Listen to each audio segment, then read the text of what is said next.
Hello everyone, and thank you for tuning in to The Gaming Resume, the show where we look at the history, or resume, of our favorite gaming devs and figureheads. This time we're going to take a look at the savior of Final Fantasy XIV and the producer of Final Fantasy XVI himself, Naoki Yoshida, or Yoshi-P. Wait, why is he called Yoshi-P? Got it. Today, we're going to look at where the man that turned around one of the worst launching MMOs in history started, what he did to achieve his rank, and where he's going next.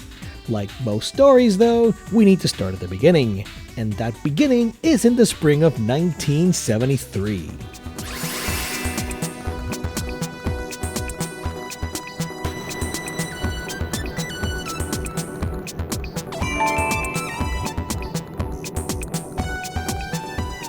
So just some history for people that aren't familiar with the channel. The Gaming Resume was an idea born out of 4 friends wanting to get together and record some footage. It eventually became an idea of presenting games with an office-like setting or an office, idea or ideology behind all of the content.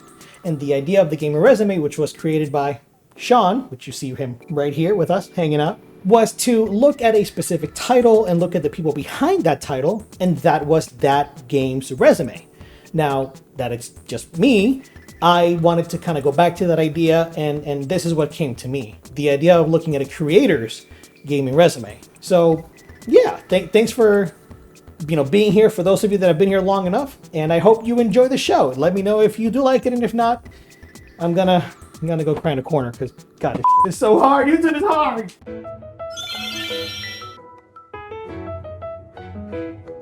Naoki Yoshida was born in Sapporo, Japan, and as a young boy, knew that he wanted to work in the games industry, being heavily influenced by 2 key game titles, Mario Bros. And Dragon Quest III, the latter inspiring him to become a writer. Eventually, during his high school years, Yoshida worked at a toy store where he ran the game corner. Unfortunately, his family wasn't very wealthy, which meant that he had to beat as many games as possible from the money he earned while working. Now, have you ever heard of a little game called Tactics Ogre?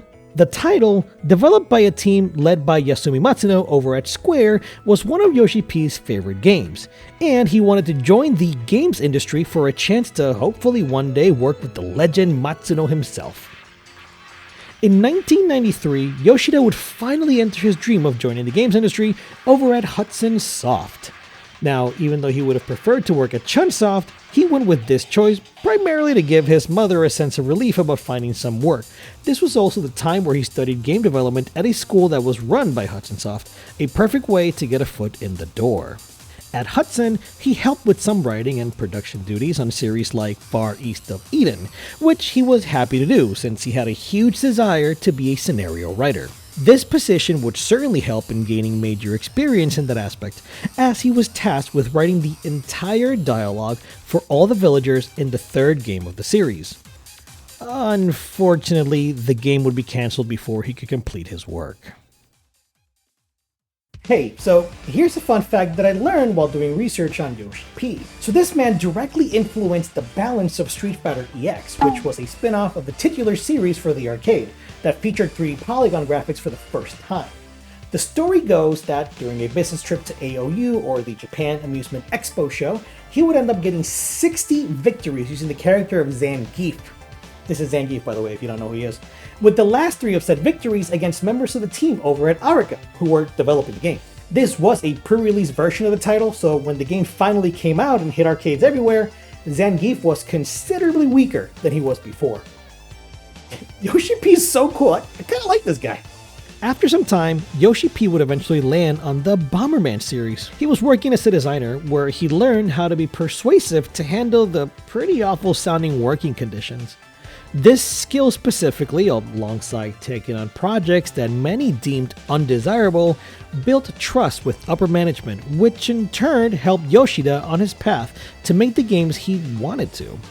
It was during this time that Yoshi-P first experienced playing online games, with titles such as Diablo and the Ultima Online beta test leaving a huge impression on our future MMO developer.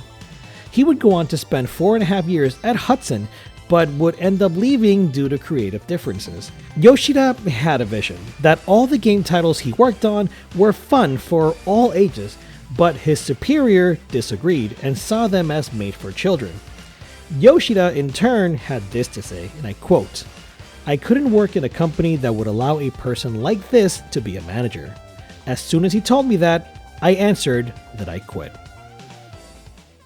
For the next 5 years, Yoshida would work at many smaller game studios, in which one of them would partner with Enix to develop an online action RPG.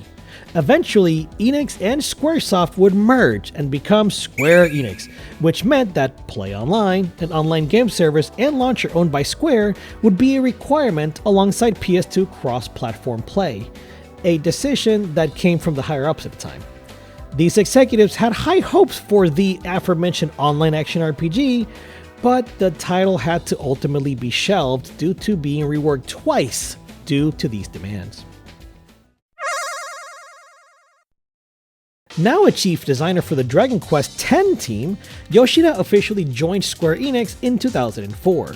He was frustrated that MMORPGs were not popular in Japan and felt that if Dragon Quest couldn't do it, nothing else would, which is what pushed him to join the project. After some time, around 2007 or so, he was appointed the acting director of the title due to his, in quote, indisputable competence and trustworthiness. This statement came from Jin Fujisawa, who was the previous director of Dragon Quest X, but who had to leave the project to work on an arcade game for Dragon Quest in the Monster Battle Road series. Yoshida would remain on the project for a major amount of time, from early stages up to the first alpha test, and under his new role, the core systems were completed alongside character and map graphics. Once Fujisawa could return as a full-time director, Yoshida was removed from the team, as Square Enix had a company policy against multiple directors working on the same project. This led him and two other Square Enix employees, Hiroshi Takai and Hiroshi Minagawa, to be dubbed the stray dogs of the company, and they were sent to various influential Western studios in 2009 to study game development techniques in the rather new HD era, something that Square Enix would struggle with for some time. I mean, do you remember Final Fantasy XIII and the towns in that game, or lack thereof? And wait, did you say struggle? Because right around this time, Final Fantasy XIV was facing difficulties before and after launch. One of the biggest issues was that the team responsible for the majority of the development was hyper-focused on graphical fidelity and quality over gameplay content. Do you guys see this pot? This pot right here had like a gajillion polygons. This pot, look at it. This was 2013. No, 2011, 2012. Right here. What's the year? Right here. What? No! This unhealthy obsession would result in other major parts of the game being neglected, which was reinforced by the company's outdated development methods. Due to the focus on the graphical quality, major compromises needed to be made, such as the number of players shown on screen at any one time being limited to only 20, and the game's environments were using features and textures constantly to save on the memory space needed for seamless travel. The team also believed that all these problems could be fixed in future patches, which was a mentality that, in combination with an overall inexperience of the team developing MMORPGs, truly led to the precarious situation the game was in. This is when the Stray Dog Trio was pulled into a special task force of sorts, with the responsibility of figuring out just what the game's issues were and how to fix them. The three worked incredibly hard, holding nightly meetings with members of the 14 team. In these meetings, Yoshida would discuss development approaches from both a director and player perspective, and it was easy to see that the solution to all of the problems would only be possible as a group effort. Not too long after, the then company president Yoichi Wada appointed Yoshi-P as both director and producer, a first in his career, attributing Yoshida's quote charismatic leadership skills and a passionate will to satisfy customers. This led to the creation of A Realm Reborn, which would be the revised name given to Final Fantasy XIV. One of the key design philosophies for ARR was to simultaneously appeal to those who are familiar with MMORPGs, but also attract new audiences that weren't familiar with the genre. He even went as far as focusing extensively on making sure the gameplay would be optimized for controller input, all in an attempt to bring in those new players. Throughout this process, Yoshida remained adamant in keeping open communication with players, as this was key in restoring their trust. Yoshida's own enthusiasm for MMOs, with games like Ultima Online, EverQuest, and Star Wars The Old Republic, coupled with individual developers' ideas for improvements, will lead to the successful launch of A Realm Reborn. And what an event that was. So using the Cataclysm, an event that reset the realm thanks to the destruction brought on by Bahamut, as the starting point of the revamping of the game was an inspired choice. Thus, the beginning to what is considered one of the best redemption stories in gaming began.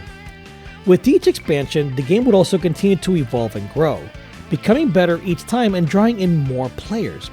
By 2018, over 14 million players had registered to play the game, and today, that number has reached 24 million, making Final Fantasy XIV the most profitable game in the series. Now, the Return to Ivalice series of raids premiered with patch 4.1 of Stormblood, which was the third expansion of the game, and Yoshida was able to bring in none other than Yasumi Matsuno, the director of Final Fantasy Tactics and other Ivalice games, to collaborate on the project. The two met at a work dinner, and Matsuno, who was an avid player of 14 at the time, was surprised that Yoshi-P wanted him to write something for the game. He would eventually write the main scenario for the raids and made an effort to integrate the story into the setting of Final Fantasy XIV. Yoshida said, quote, "So through that experience, I was able to fulfill my dream to work with Matsuno-san." Starting with Heavensward, the first major expansion, the formula of Final Fantasy XIV continued to be iterated upon and refined, but most importantly, each expansion was committed to continue growing the story that began all the way in Final Fantasy XIV Vanilla or 1.0, which all culminated in the award-winning Endwalker expansion, the most current at the time of this recording. Most recently, Yoshida and the team over at Creative Business Unit 3, scratch that, Creative Studio 3, they literally just changed this while I was writing the script, crazy, worked on Final Fantasy XVI, the newest mainline entry in the series. The game started full production in 2016 following patch 3.4 of Heavensward and released on June 22, 2023 to critical acclaim. Development for the game went rather smoothly, with support from the Kingdom Hearts team over at CS1 and a team over at Platinum Games. I believe the team was highly focused on delivering a full package after taking the criticisms that 15 received to heart. So, with the final DLC of Final Fantasy XVI, The Rising Tide, releasing on April 18, 2024, the story of Clive and the Icons is officially over. So, what's next for Yoshi-P? Well, on June 28th of this year, Dawntrail, the next expansion for Final Fantasy XIV, will release, and will also begin a new exciting arc to the story. There have been talks that whatever the team at CS3, and Yoshida himself do next will be something more lighthearted, with Koji Fox saying, quote, "I look over at Yoshi-P every now and then, and you can kind of tell he as well is like, I'm done with dark fantasy, I want to do something light again." Will that be Final Fantasy XVII or an entirely new IP? Only time will tell. As for me, I only started playing Final Fantasy XIV in January of last year, 2023, but I have already fallen in love with the game and I'm currently on the Endwalker chapter of the journey at the time of this writing. Final Fantasy XVI was my game of the year in 2023 as well, so it's safe to say that I both admire and respect Mr. Yoshida, and I excitedly look forward to what the future will bring us from his mind and his heart. There is a section at the end of the Final Fantasy Ultimania Archive Volume 3 for creator voices of the Final Fantasy franchise speaking for the 25th anniversary celebration. The comments themselves were taken from a website dedicated to the event in 2012, and Naoki Yoshida was one of those speakers. His statement was wonderful to read, and it concludes with something that I wanted to bring up here. Final Fantasy is loved by so many people, and the series was a shock for many, acting as a first impact of sorts into the world of gaming. The excitement of Final Fantasy I, the fun and frustration of Final Fantasy III, the impact of Final Fantasy VII. These games live as unique experiences inside each and every gamer. The series has been around for 25 years now. Final Fantasy does not belong to us creators alone, it belongs to everyone. I want to keep making games that respond to all of these feelings, together with all of you. Here's to hoping I get to meet all of you players out there, in Final Fantasy XIV in the world of Eorzea. This has been Naoki Yoshida's gaming resume.